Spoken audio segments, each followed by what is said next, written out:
Viewers, welcome to my channel Vagdevi's art.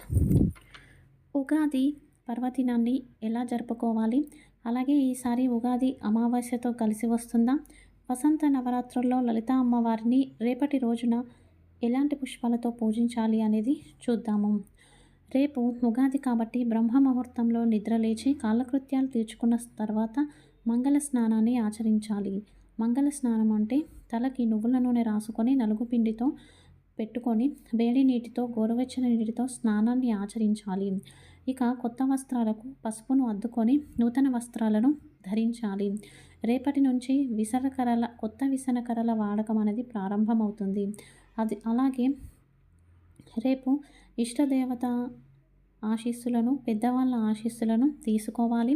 అలాగే చలివేంద్రాలను ఏర్పాటు చేయాలి. ఎందుకంటే రేపటి నుండి మొదలుకొని సమ్మర్ అంటే వేసవికాలం ప్రారంభమవుతుంది కాబట్టి చలివేంద్రాలను ఏర్పాటు చేయాలి.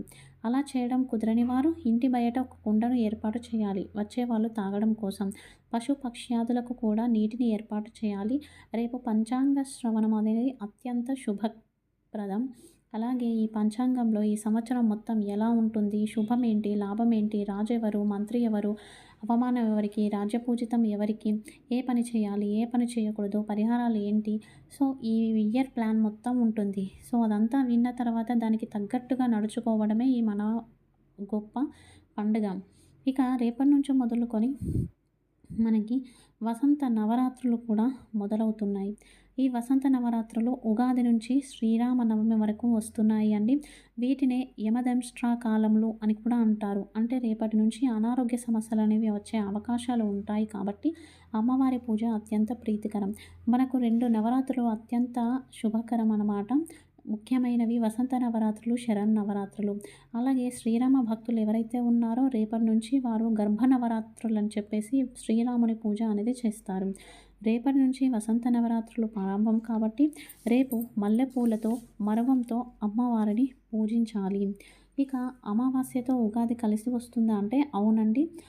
ప్రతిసారి అనే కాదండి, చాలా సమయాల్లో అమావాస్య స్పర్శతోనే మనకి ఉగాది వచ్చింది.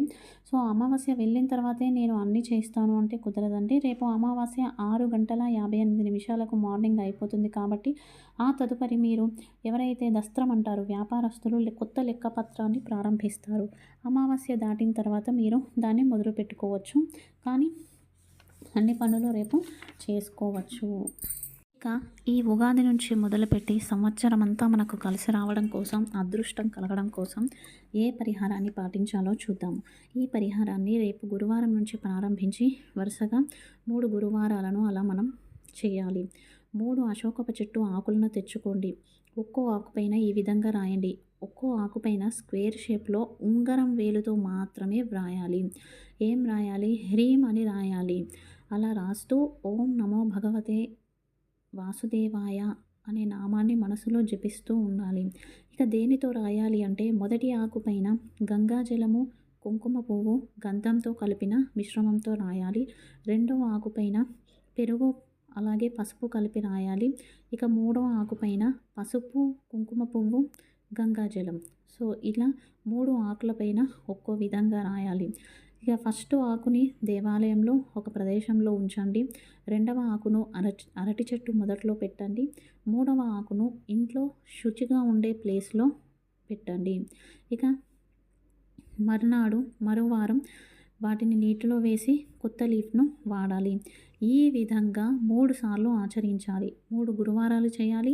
ఒక గురువారం బ్రేక్ తీసుకోవాలి, మళ్ళీ 3 గురువారాలు, ఒక గురువారం బ్రేక్ తీసుకోవాలి, మళ్ళీ 3 గురువారాలు. ఇలా 9 గురువారాలు ఆచరించినట్లయితే ఈ సంవత్సరం మొత్తం మీకు అదృష్టం కలిసి వస్తుంది.